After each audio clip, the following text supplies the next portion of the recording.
Selamat siang teman-teman hebat. Selamat berjumpa kembali dengan saya Andreas Kennedy, founder dan guru karakter hebat Indonesia. Dalam video kali ini saya ingin berbagi kepada teman-teman hebat. Saya beri judul videonya adalah bagaimana menemukan dan menggunakan kekuatan sejati yang tersimpan di dalam diri kita. Oke? Saya akan bagi video ini nanti menjadi 4 bagian ya. Yang pertama, saya akan bercerita tentang bagaimana kita bisa menemukan dan menggunakan kekuatan sejati yang tersimpan di dalam diri kita yang sudah sejak lama dihadiahkan Tuhan kepada kita. Saya akan berbicara tentang ada 4 kekuatan sejati yang bisa kita gunakan dan kita temukan di dalam diri kita yang akan sangat bermanfaat sekali bagi kehidupan kita, sehingga kita bisa menjadi manusia yang utuh, yang bisa memberikan karya, yang bisa berguna dan bermanfaat bagi banyak orang di dalam kehidupan ini. Oke? Yang pertama saya akan coba mengangkat satu kekuatan sejati yang disebut dengan karakter hebat. Nah, karakter hebat itu sebagaimana kita ketahui bersama, itu sangat berbeda dari yang seringkali orang sebut itu dengan watak atau dengan temperamen gitu ya. Nah, yang disebut dengan karakter hebat itu saya mengurai atau mengintisarikan menjadi ada 7 faktor yang menyebabkan seseorang itu memiliki karakter yang hebat. Nah, yang pertama mungkin kita semua sudah tahu dan bahkan kita semua sudah mengalami sampai hari ini, yaitu yang disebut dengan faktor keluarga. Ya, tentunya saya dan teman-teman hebat yang menyaksikan video ini pasti kita pernah dilahirkan, betul ya, dari keluarga yang kita bisa sebut itu keluarga yang sangat sederhana atau kekurangan, kemudian yang biasa-biasa saja, atau dari keluarga yang kaya, atau keluarga yang seorang saudagar atau pemimpin hebat ya. Semuanya dilahirkan dengan memiliki karakteristik keluarga yang berbeda-beda. Itu aspek yang pertama. Kemudian aspek yang kedua yang membentuk karakter hebat itu adalah aspek lingkungan. Yang sampai hari ini, berapapun usia teman-teman hebat, pasti sudah memiliki lingkungan. Mulai dari lingkungan sejak kita sekolah TK misalnya, kemudian SD, SMP, SMA, atau kuliah, atau bahkan sudah masuk ke dunia pekerjaan. Pasti kita semua sudah memiliki teman-teman, komunitas yang saya sebut sebagai lingkungan. Aspek kedua itu juga mempengaruhi karakter hebat yang kita miliki sampai hari ini. Kemudian ada aspek yang ketiga yang saya sebut itu sebagai adalah aspek pendidikan. Nah, pendidikan yang saya maksud di sini bukan hanya pendidikan formal, tapi juga pendidikan non formal. Ya, pendidikan yang bisa kita raih itu baik di dalam gedung, di dalam kampus, di sekolah, ataupun di luar, ya di bawah pohon atau dimanapun, wherever tempat yang kita belajar sesuatu itu ya, itu disebut sebagai aspek pendidikan yang juga bisa memberikan kontribusi terhadap karakter hebat. Dan yang aspek keempat itu saya menyebutnya dengan aspek motivasi hidup. Nah, di dalam aspek keempat ini tentunya kita semua ya, teman-teman hebat dan saya pasti memiliki motivasi hidup kita masing-masing. Yang itu ditandai dengan bagaimana kita bisa menemukan apa sejatinya yang membuat kita itu berada di tempat ini atau di dunia ini. Ya, kita semua merasa pernah lahir dan sampai hari ini kita berkarya. Nah, kalau teman-teman hebat belum bisa menemukan apa motivasi hidupnya, apa tujuan hidupnya kita dilahirkan di dunia ini, nah itu tentunya kita masih berada di persimpangan jalan. Nah, ini yang harus kita terus gali supaya kita bisa menemukan apa sih tujuan hidup kita atau motivasi hidup kita yang ingin kita raih di dalam kehidupan ini. Itu aspek yang keempat. Nah, aspek yang kelima saya sebut dengan aspek keyakinan atau positive belief system. Keyakinan diri secara positif yang kita bangun untuk kita bisa meraih kehidupan kita secara maksimal dengan menggunakan karakter hebat kita. Itu aspek kelima. Aspek keenam saya sebut dengan aspek bagaimana kita bisa menciptakan suatu habit yang positif atau kebiasaan-kebiasaan yang positif. Itu aspek yang keenam. Ya, tentunya mulai dari kita bangun tidur sampai kita tidur lagi, itu kita bisa melihat atau memotret diri kita, habit apa saja yang kita lakukan, sehingga itu terbentuk menjadi suatu habit yang positif yang bisa membawa kita menjadi manusia yang memiliki karakter hebat. Ya, habit yang positif, karena habit yang positif itu sangat tergantung dari bagaimana kita bisa menentukan yang aspek kelima tadi, menentukan keyakinan diri kita secara positif. Ya, misalnya kita ingin melakukan sesuatu hal, ya tentunya yang memiliki dampak bagi banyak orang, itu kalau tidak dimulai dari keyakinan diri yang positif, maka habit-habit yang positif pun tidak akan terbangun. Contoh yang paling sederhana, sekarang kan masih dalam masa pandemi. Nah, tentunya ada suatu belief atau keyakinan diri yang kita tanamkan di saat pandemi ini untuk kita bisa meretas kesuksesan atau kebahagiaan di dalam segi-segi kehidupan kita. Contohnya, saya tidak akan berlama-lama untuk menderita di dalam krisis COVID-19 ini, tapi saya akan lompat untuk melewati krisis ini dan menciptakan suatu peluang baru yang simpel, misalnya ingin membuka usaha baru, kemudian atau membuat suatu terobosan baru dalam pekerjaan, dalam memimpin tim di kantor, kemudian ingin mendapatkan satu customer baru yang selama ini susah sekali, atau membangun rumah tangga, atau mendidik anak, atau ingin menciptakan suatu karya-karya tertentu. Nah, itu kita bangun dulu positive belief systemnya, kemudian baru kita tentukan habit-habitnya apa. Nah, setelah itu aspek yang ketujuh yang saya sebut dengan bagaimana kita bisa menciptakan prinsip nilai inti diri. Itu yang saya sebut dengan personal core values, yang di dalamnya ada 4 unsur nantinya.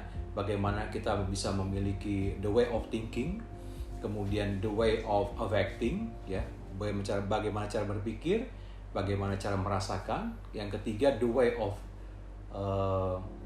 acting. The way of thinking, the way of acting, the way of acting. Yang ketiga, bagaimana cara kita bertindak, dan the way of interacting, bagaimana kita membangun relasi antara satu dengan lainnya, mulai dari keluarga, kemudian lingkungan kita, baik itu di sekolah, di kampus, di pekerjaan, di komunitas yang lebih besar lagi, di pelayanan atau di kantor, di customer. Kemudian bagaimana kita membangun relasi kita dengan Sang Pencipta kita, dengan Tuhan. Nah, tadi ada 7 aspek yang sangat berpengaruh kepada karakter hebat. Ya. Nah, saya sedikit akan menavigasi. Jadi video kali ini kan saya beri judul tadi, bagaimana cara menemukan dan menggunakan kekuatan sejati di dalam diri kita. Ya. Nah, kekuatan sejati itu saya esensikan ada 4 kekuatan besar yang telah bersemayam dalam diri kita. Yang pertama tadi saya sudah bahas di awal tentang karakter hebat. Ya, tadi ada 7 aspek. Ya, ada 7 aspek. Ya, saya sedikit ulang kembali. Aspek keluarga, kemudian lingkungan, kemudian pendidikan, kemudian motivasi hidup, kemudian keyakinan diri yang positif, habit yang positif, dan prinsip nilai inti diri.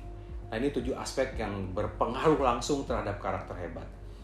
Kemudian ada kekuatan kedua yang terbesar, nanti akan saya bahas di video yang berikutnya. Mungkin saya sedikit berikan informasinya saat ini, yaitu kekuatan terbesar kedua adalah kekuatan talent atau talenta. Nanti kita akan bahas itu di video berikutnya. Dan kekuatan ketiga itu adalah kekuatan dari passion. Ya, kita bahas kembali di video yang selanjutnya. Dan yang keempat adalah kekuatan yang disebut dengan great leader. Nah, great leader itu adalah satu pencapaian elaboratif dari kerja karakter hebat dengan talent dan passion. Ini 3 kekuatan besar ini kita jadikan satu. Bagaimana kita mengelaborasikannya sehingga kita bisa menjadi seorang pemimpin yang hebat, atau disebut juga dengan great leader. Nah, dalam bagian terakhir dari video yang pertama ini, saya akan kembali sharing kepada teman-teman hebat ya. Tadi ada 7 aspek yang kita bahas dengan karakter hebat. Nah, sedikit saya akan kembali memberikan gambaran bahwa yang menjadi unsur pembeda antara karakter dengan watak atau temperamen itu adalah bagaimana perilaku kita. Bagaimana perilaku kita pada saat kita menghadapi situasi kita di bawah tekanan, atau pada saat kita berada dalam posisi puncak mencapai sesuatu pencapaian tertinggi. Nah, itu kita dituntut bagaimana sikap, perilaku, atau respon kita terhadap situasi itu. Sebagai contoh, saat ini kita semua mengalami krisis yang sama, COVID-19 ya, di dunia, bukan cuma di Indonesia saja. Nah, kita dalam situasi tertekan. Nah, bagaimana kita memberikan respon atau perilaku kita yang kita munculkan pada saat kita berada dalam bawah tekanan. Ya, silakan teman-teman hebat melakukan melakukan kontemplasi atau melakukan refleksi dengan diri masing-masing. Kira-kira sampai hari ini itu kita memberikan respon seperti apa terhadap situasi yang saat ini memberikan tekanan yang cukup berat bagi kita. Apakah respon kita itu hanya kita berserah atau berpasrah diri saja tanpa melakukan sesuatu terobosan, atau sebaliknya justru kita memberikan respon yang sangat positif terhadap setiap tekanan yang kita alami. Misalnya begitu kita ditekan, kita bouncing back, ditekan 2 kali, bouncing back 2 kali. Nah, kira-kira respon-respon seperti itu yang sangat kita harapkan itu bisa kita tampilkan pada saat kita di bawah tekanan. Nah, atau sebaliknya, pada saat kita berada di atas, di puncak gitu ya. Ya, teman-teman hebat mungkin banyak sekali penghargaan, pencapaian dalam bidang-bidang tertentu sesuai dengan passion dan talent kita masing-masing. Tapi begitu kita bisa mencapai di puncak pencapaian, nah ini kembali respon atau karakter kita yang hebat itu diuji. Bagaimana kita bisa memiliki suatu respon yang tidak tinggi hati, atau tidak cepat berpuas diri, atau kita tidak gampang untuk menjadi orang yang mudah jatuh dalam setiap kali pencapaian, terutama dalam hal-hal yang melanggar hukum-hukum integritas gitu ya. Ya, kita semua tahu sekarang begitu banyak sekali orang naik di puncak karir tiba-tiba langsung jatuh, baik itu dalam bidang politik, bidang bisnis, bidang-bidang karya seni dan lain-lain. Kita banyak sekali melihat orang-orang yang naik sebentar tiba-tiba jatuh. Itu artinya apa? Itu artinya pada saat di puncak tidak bisa memberikan satu respon atau perilaku dengan memunculkan karakter hebat tadi. Nah, dengan demikian, kalau kita sedikit flashback tadi kepada 7 aspek atau elemen yang sangat berpengaruh terhadap karakter hebat tadi, ternyata kalau kita amati baik-baik, itu kan yang namanya aspek keluarga hanya satu aspek. Jadi teman-teman hebat jangan cepat berpuas diri nih, atau cepat-cepat kita ciut mentalnya. Terutama kalau kita berada di keluarga yang miskin misalnya, kekurangan, atau sebaliknya kita berada di keluarga yang kaya, keluarga kita tuh orang tua kita adalah pemimpin hebat, tapi dengan diri kita itu belum tentu itu linear ya. Karena ingat, keluarga hanya satu aspek, tapi ada 6 aspek lainnya yang itu menuntut usaha atau respon kita terhadap 6 aspek tadi. Yang kedua adalah tentang lingkungan, ya kan? Kemudian aspek pendidikan, kemudian yang keempat aspek motivasi hidup. Bagaimana kita menemukan tujuan hidup kita di kehidupan ini, ya. Kemudian yang kelima adalah aspek keyakinan diri yang positif yang selalu kita tanamkan. Kemudian kita membangun habit-habit yang positif. Dan yang terakhir, bagaimana kita bisa menjadi orang yang memiliki prinsip-prinsip nilai inti diri, atau itu yang disebut dengan personal core values. Nah, dari 7 aspek tadi, kalau kita perhatikan baik-baik, hanya satu yang betul-betul given, yang Tuhan berikan kepada kita, yaitu keluarga, orang tua, Kita tidak bisa memilih. Tapi keenam aspek tadi itu ditentukan oleh kita sebagai pemegang otoritas mutlak dari Tuhan. Ya, disitulah peranan karakter hebat itu diuji dari bagaimana usaha kita untuk menciptakan 6 aspek tadi itu dengan usaha dan effort yang begitu luar biasa dari seorang diri kita untuk bisa menemukan dan menggunakan kekuatan sejati yang pertama yang bernama karakter hebat. Demikian teman-teman hebat di video saya yang pertama kali ini. Nanti kita akan berjumpa di video-video yang kedua, ketiga, dan keempat yang masih dalam rangkaian. Judul menemukan dan menggunakan kekuatan sejati dalam diri kita. Terima kasih, sampai jumpa. Salam karakter hebat.